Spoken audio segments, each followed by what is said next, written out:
Bonjour à tous, j'espère que vous allez bien. Tous mes vœux pour cette nouvelle année. Je profite du coup que ce soit la première vidéo de 2024 pour vous souhaiter plein de bonnes choses, que tout ce que vous souhaitez, qui vous tient à cœur, se réalise, évidemment la santé, et aussi de belles lectures à venir. On se retrouve pour notre vidéo un petit peu traditionnelle de début d'année où je vais vous parler de mes 5 lectures préférées de 2023, c'est vraiment mon top 5 de l'année, ainsi que des 5 lectures que j'aimerais vraiment faire en 2024. Je m'excuse par avance de la lumière qui est pas très bonne parce que il fait hyper gris dehors, de ma voix, parce que je suis en train d'avoir une extinction de voix, donc voilà, ne vous inquiétez pas, on va quand même faire cette vidéo parce que de toute façon j'ai aucun autre moment en janvier pour faire l'affaire, donc c'est parti, on y va.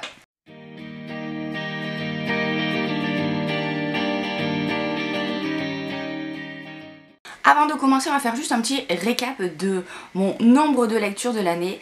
Alors, en 2022, année de naissance de ma fille, j'avais lu à peine 27 livres sur mon objectif de 30 livres, et donc du coup c'était pas trop ça quoi, vous avez compris. Quand je parle de livres, je parle seulement de romans, je compte pas les lectures graphiques parce que pour moi ce sont des bonus, donc voilà, sinon je dépasserai ce nombre là à chaque fois. Mais voilà, j'avais lu 27 romans. Là, en 2023, je suis plutôt fière de moi, j'en ai lu 42. Donc c'est plutôt cool, ça a quand même bien augmenté. On n'est pas encore sur mon rythme d'avant, mais franchement, je trouve ça bien. J'avais pour objectif 45, j'y étais presque. Donc là, pour 2024, mon objectif, c'est de lire 45 romans dans l'année. On verra bien, hein, mais c'est plus pour me motiver en fait à lire que vraiment me mettre une pression de dingue. Hein. Vous savez que de toute façon, sincèrement, je ne compte mon score que à la fin de l'année. Donc je suis même pas en train de voir si oui, non, je m'approche de l'objectif mi-année ou quoi. C'est juste comme ça, histoire de mettre un petit challenge. Et je trouve ça intéressant quand même de voir combien de livres par an on lit. Sachant, comme je vous ai dit, que je ne compte pas les lectures graphiques, sinon, évidemment, entre les mangas et les BD, ce chiffre est bien plus haut. Alors justement, on va commencer par le top 5 de mes romans de l'année. Vraiment, c'est mes meilleures lectures, donc sur ces 42 livres là. Et je commence avec Les hommes virils lisent de la romance. Je vous en ai parlé dans ma dernière vidéo juste avant, donc je vais pas m'étendre trop longuement sur le sujet. Mais clairement, en romance, c'est la meilleure lecture que j'ai pu faire.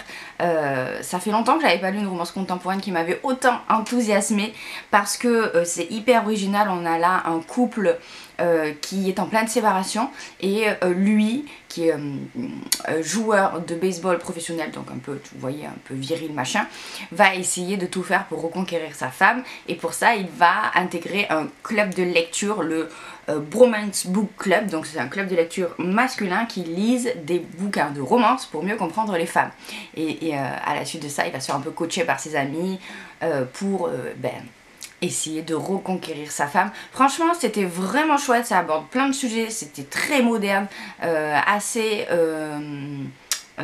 humoristique, hein, drôle, touchant. Vraiment, j'ai trop kiffé. C'est, je trouve, une super histoire, et c'est très rare de trouver de la romance d'aussi bonne qualité, je trouve. Ou alors c'est juste que maintenant j'en ai lu tellement que ça a tendance à moins me toucher qu'avant.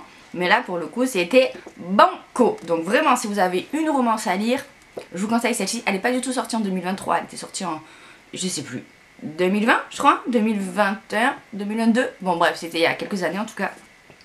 Mais moi je l'ai eu en 2023 et j'ai trop kiffé. Ensuite, je vais tricher un tout petit peu. Je vais vous présenter 2 séries au lieu de 2 romans. Mais c'est pas grave, ça compte pour un. Hein. Il s'agit donc, la première c'est Le Royaume des Damnés et Le Royaume des Maudits de Kerri Maniscalco. J'ai beaucoup aimé. Franchement, le premier tome j'avais trop kiffé. Et le deuxième tome, je dirais tout autant. Pour l'instant, on est bon. Donc c'est une trilogie. Donc il y a le 3e tome qui devrait sortir, j'espère, en 2024. Oui, je crois que De Saxus m'a dit 2024. Donc, ou alors c'était l'autre, je sais plus. Donc voilà, j'ai beaucoup aimé. On va parler d'une histoire de sorcière. Emilia, c'est une sorcière, et sa sœur jumelle Victoria est décédée, et elle va mener l'enquête. Elle va invoquer un démon pour essayer de comprendre un petit peu ce qui s'est passé, et elle va se retrouver avec un des princes de l'enfer qui va pas être très content, et voilà, ils vont devoir s'associer pour en découvrir un peu plus. J'ai vraiment beaucoup aimé. Il y a un tout petit peu de romance mais pas beaucoup pour l'instant, plus dans le deuxième tome quand même, hein, beaucoup plus dans le deuxième tome. Et j'ai trouvé l'univers fantasy très chouette, très original. Je vous parle d'ailleurs de celui-là dans le prochain update lecture. Mais voilà, celui-ci se passe dans un monde un petit peu aux consonances italiennes, je dirais fin 19e siècle. Et celui-là il se passe dans l'enfer, donc c'est super chouette. Voilà, l'histoire elle évolue bien et j'ai très hâte de lire la suite. Donc franchement, ouais, très contente d'avoir commencé cette série qui mérite de figurer dans mon top 5 parce que c'était de la bonne fantasy. Je sais pas si je dirais new adulte ou adulte quand même, plutôt adulte quand même. Mais romantasy, voilà, on va dire ça comme ça. Pareil pour ceci, je vous montre une série, c'est Il était une fois un cœur brisé et ils vécurent malheureux à jamais. Là aussi je vous en parlais dans le prochain update lecture. C'est un spin-off donc de la série Caraval et on va suivre cette fois-ci Jax qu'on voit dans Caraval et Evangeline au pays des contes de fées, si je puis dire. C'est vraiment très bien. C'est plus adulte et plus sombre que la série Caraval. C'est assez mystérieux, je trouve que c'est envoûteur comme style d'écriture, comme plume. On n'a pas forcément besoin d'avoir lu Caraval pour lire ça, mais quand même pour comprendre le personnage de Jax, il vaut mieux. Je vous en ai parlé d'ailleurs, j'avais fait une vidéo dédiée à Caraval et au premier tome, donc à celui-là, dans l'année. Donc je vous le mets en barre d'infos si vous voulez aller voir. J'ai vraiment aimé. J'ai trouvé... C'est différent de l'autre série que je vous ai montré. Ici on est plus sur un aspect un peu conte de fées détourné avec des figures un peu mythiques, presque des dieux vivants en fait qui parcourent le monde des humains, et ce pouvoir que Evangeline a qui va l'amener bien malgré elle au fin fond du royaume, dans une contrée nouvelle pour exercer une sorte de prophétie, etc. Enfin vraiment c'était super chouette. J'ai beaucoup aimé le premier tome et j'ai encore plus aimé le second tome, je pense. Là aussi on a une romance qui est très slow burn, hein, qui commence un petit peu là et qui s'intensifie un petit peu plus là. Donc voilà, tout ça pour dire que j'ai beaucoup aimé. J'attends le troisième et dernier tome avec impatience là aussi. Et je vous le recommande. Je dirais que si vous n'avez pas lu Caraval, c'est pas grave. Si vous trouvez un petit récap à la limite sur internet de ce qui se passe pour Jax dans la série Caraval, c'est juste parfait. Vous pouvez directement enchaîner là-dessus, juste au moins pour un peu mieux comprendre la psychologie, vous voyez, du personnage, même si l'héroïne principale ça reste quand même Evangeline, puisque Jax c'est un personnage très mystérieux et évidemment on n'a pas l'histoire de son point de vue, sinon ce serait trop facile. Donc voilà, très bonne lecture, je me régale, vivement la suite. Tant qu'on est dans la romantasy, on va passer à une autre très bonne découverte, c'est La chasseuse et l'alchimiste de Alison Saft. Alors celui-ci c'est, je vous ai dit déjà dans un update lecture, hein, c'est genre 80% de romance et 20% de fantasy, allez 30 si on veut, mais c'est très bien fait, c'est assez original et surtout les personnages sont très originaux parce que elle est très badass et lui est un peu précieux en mode il drague tout ce qui bouge, mais en gros c'est un gros feignant qui s'est jamais vraiment donné les moyens d'aller jusqu'au bout des choses. Et là, ils vont devoir s'associer pour participer à une chasse, la chasse au holo, je crois qu'on dit, ou je sais plus comment on appelle ça. Bref, à ce monstre-là qu'on voit là, et ici d'ailleurs.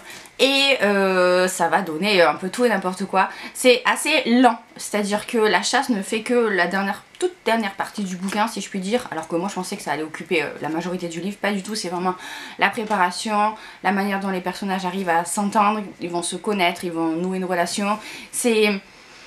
C'était vraiment chouette. Et je vous dis, on aborde plein de thèmes politiques, raciaux, discriminants, tout ça. Enfin, il y a plein de choses qui se passent et c'était vraiment chouette. Franchement, je m'attendais pas en fait à un livre aussi profond, si je puis dire. Donc je me suis régalée. Et puis la romance est très chouette parce que comme on sort des sentiers battus avec la personnalité des personnages, bah du coup ça fait une romance aussi qui sort des sentiers battus. Bref, tout ça pour dire que franchement ça vaut le coup. En plus c'était un one shot, donc c'est très rare en fantasy, donc je ne vous encourage que à le lire. Et enfin le dernier que je vous montre, je vais vous le montrer sur ma tablette parce que je l'ai lu en livre audio, c'est Les 7 maris d'Evelyn Hugo. Je pensais pas clairement le mettre dans mon top 5, pour moi je l'ai pris parce que c'était Taylor Jenkins Reid et que j'en ai entendu beaucoup de bien de ses romans et de celui-là en particulier. Et j'ai trop kiffé, non mais vraiment c'était trop bien. Je me suis régalée, j'ai trouvé déjà que la narration avec l'audiobook était géniale, mais vraiment l'histoire je pensais pas adhérer autant. Généralement j'aime pas trop les biopics, et donc là on va suivre l'histoire d'une femme de ses 16 ans à sa mort, si je puis dire. Et pourtant j'ai adoré ce qu'elle raconte à une journaliste toute sa vie. Et il va y avoir un petit mystère autour de la journaliste aussi, mais vraiment pour moi le plus c'était... le plus intéressant c'était la vie de cette femme qui est une ancienne star de cinéma. C'était juste incroyable. Franchement il y a quelque chose dans la plume qui fait que ça vous accroche. Pourtant le style est quasiment intégralement fait de dialogue et de flashback, mais il y a un truc, c'est hyper accrocheur, c'est un vrai page turner. Je l'ai écouté en moins d'1 mois, donc je le mettais en fait tous les jours sur mon trajet pour aller au travail. Et je me suis régalée. Donc franchement très bonne surprise. Je vais lire Daisy Jones and Justice que j'ai dans ma... Daisy and Justice, je sais plus, que j'ai dans ma pile à lire. Je pense aussi cette année parce que ouais, j'ai vraiment aimé. D'ailleurs j'aurais pu le mettre dans mon top des lectures que je veux absolument lire en 2024. Bref, tout ça pour dire que j'ai été très surprise, mais dans le bon sens. Voilà donc pour mes meilleures lectures de 2023, c'est vraiment la crème de la crème, donc je ne peux que vous encourager à les lire. J'espère que je vous ai donné envie si vous ne les connaissez pas encore. Et on va passer aux 5 livres que j'aimerais beaucoup découvrir en 2024. Justement, je vais commencer, puisque j'ai la tablette dans les mains, avec un livre audio que j'ai téléchargé. J'aimerais écouter, donc lire Verity de Colleen Hoover. Alors j'aimerais en fait, clairement, lire un autre Colleen Hoover. Ça fait un moment que je ne l'ai pas fait. J'avais été... Si, je l'ai lu cette année. Et j'avais été très déçue de Ugly Love. Franchement, j'ai pas kiffé. Donc je me suis dit, je vais lire un de ses livres un peu plus récents, où elle a changé un petit peu de style depuis. Elle fait plus que de la romance classique. Elle fait des... il y a toujours de la romance, mais il y a des thèmes plus importants, plus dramatiques, ou un peu plus suspense. Et donc c'est le cas avec Verity. Je l'ai déjà dans ma bibliothèque Audible, donc je sais que en 2024 je vais l'écouter, je vais le lire.